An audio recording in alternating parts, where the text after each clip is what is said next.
Hello friends, welcome to Sai சமையல். இன்றைக்கி ரொம்பவுமே சுவையான சிக்கன் குழம்பு எப்படி பண்ணலான்னு பார்க்கலாங்க. அதுக்கு நான் 1/2 கிலோ சிக்கன் எடுத்துருக்கேங்க. நல்லா வாஷ் பண்ணி வச்சுருக்கேன். அது கூட கொஞ்சமாக தயிர் சேர்த்து நல்லா மிக்ஸ் பண்ணி எடுத்து வச்சுக்கிறேங்க. இப்போது ஒரு மிக்ஸி ஜார் எடுத்துக்கிறேங்க. அதில் ஒரு பெரிய வெங்காயம், கொஞ்சமாக புதினா இலை, சோம்பு, ஜீரகம், மிளகு சேர்த்து ஃபைன் பேஸ்ட்டாக அரைச்சி வச்சுக்கிறேங்க. அடுப்பை ஆன் பண்ணி ஒரு பேன் வச்சு தேவையான அளவு எண்ணெய் ஊற்றி பிரியாணி இலை, ஸ்பைசஸ், 3 ஏலக்காய், கொஞ்சமாக சோம்பு சேர்த்து நல்லா பொரிய விட்டுக்கிறேங்க. அது நல்லா பொரிஞ்சதும் கட் பண்ணி வச்ச வெங்காயத்தை சேர்த்துக்கிறேங்க. வெங்காயத்தை சேர்த்ததுக்கப்புறம் ஒரு 3 பச்சை மிளகாய், கொஞ்சமாக கருவேப்பிலை சேர்த்து நல்லா வதக்கி விட்டுக்கிறேங்க. வெங்காயம் நல்லா வதங்கி செவந்து வரணுங்க. இப்போ நல்லா வதக்கிக்கிறேங்க. பாருங்கள், வெங்காயம் நல்லா வதங்கிருச்சு. இந்த ஸ்டேஜில் அரைச்சி வச்சுருக்க பேஸ்ட்டை சேர்த்து நல்லா வதக்கிக்கிறேங்க.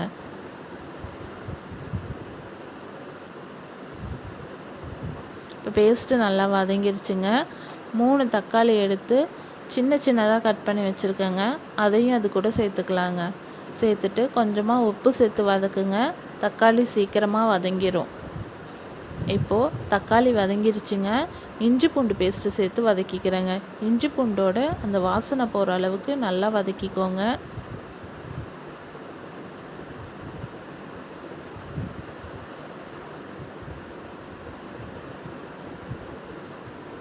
இப்போ பாருங்கள், நல்லா வதங்கிருச்சு. இஞ்சி பூண்டு வாசனைலாம் போயிருச்சு.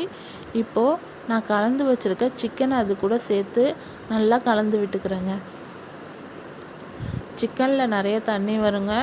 அதனால் கொஞ்சம் நல்லா அது கூட சேர்த்து கலந்து விட்டு வேக வைங்க. இப்போ பாருங்கள், தண்ணி எந்த அளவுக்கு பிரிஞ்சு வந்திருக்குன்னு. இப்போது மிளகாத்தூள், சிக்கன் மசாலா, 6 ஸ்பூன் குழம்பு மிளகாத்தூள் சேர்த்துக்கிறேங்க. சேர்த்துட்டு நல்லா மிக்ஸ் பண்ணி விடுறேங்க. இது நல்லா மிக்ஸ் ஆகி எண்ணெய் பிரிஞ்சு வந்ததும் தேவையான அளவு தண்ணி ஊற்றிக்கிறேங்க. தேவையான அளவு உப்பு போட்டுக்கிறேங்க. போட்டுட்டு ஒரு மூடி போட்டு மூடி வச்சிடுறேங்க. இப்போது குழம்பு நல்லா கொதிக்கட்டுங்க. இப்போ பாருங்கள், குழம்பு நல்லா கொதிச்சிருச்சு. அவ்வளோதாங்க, சுவையான சிக்கன் குழம்பு ரெடி ஆயிடுச்சுங்க. இட்லிக்கு, தோசைக்கு, சாதத்துக்கெலாம் வச்சு சாப்பிட சூப்பராக இருக்குங்க. நீங்களும் ட்ரை பண்ணி பாருங்கள்.